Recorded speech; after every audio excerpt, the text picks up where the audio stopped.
Welcome to the conflict management episode. Conflict seems to be a natural aspect of our everyday life. Think of a couple arguing because she wants to go shopping and he wants to watch the soccer game.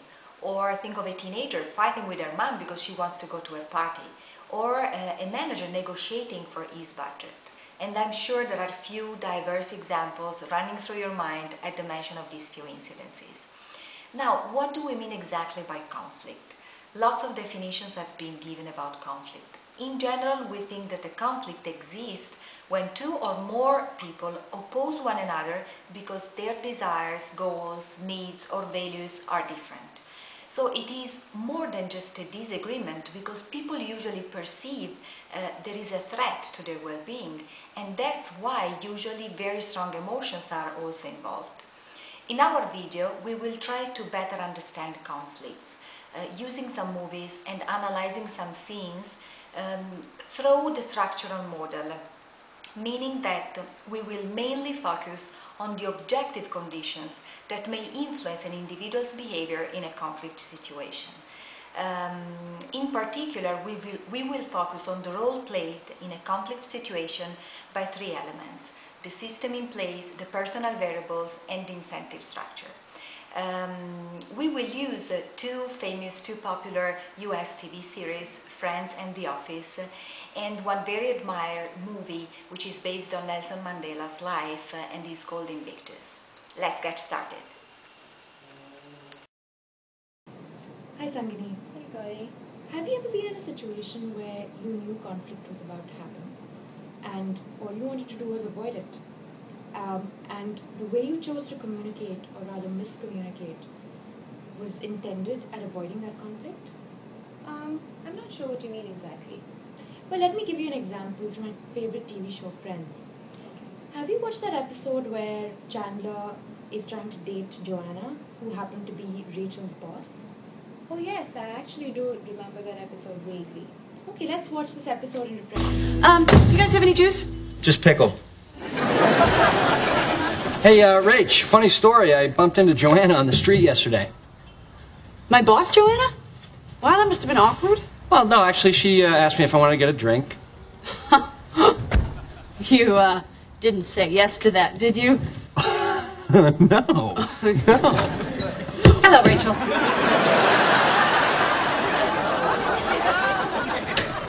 Well, not at first. I really don't think we should be doing this. Okay.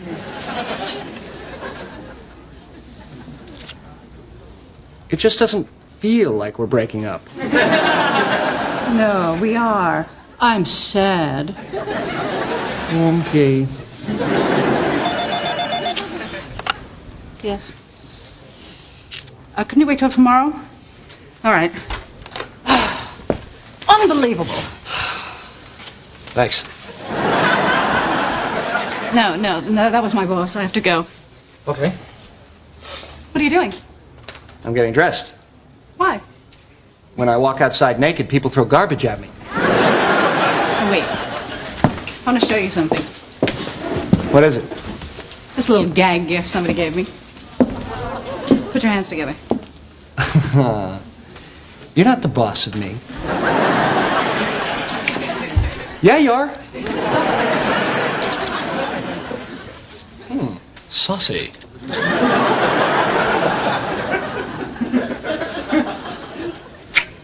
I'll be back in 2 minutes. You're gonna leave me like this? Knowing you're here, waiting for me, I think that's kind of exciting, don't you? Okay, but if you don't come back soon, there's pretty much nothing I can do about All it. right, this is it. You never see Joanna again. Never. You never come into this office again. Fine. You give me back my Walkman. I never borrowed your Walkman. Well, then I lost it. You buy me one. You got it. Here we go. Come on. This is great. Does it hurt? No, I just always see guys doing this when they get handcuffs taken off of them. Hello, sweet pants! Wait a minute. What are you going to tell Joanna? About what? When she sees that you're gone, she's going to know that I let you out and that I was in here and I'm going to get fired. I'll make something up. I'm good at lying. I actually did borrow your Walkman. No, there's nothing to make up. She's gonna know that I have a key to her office. I've got to get you locked back the way you were. Oh, I don't think so.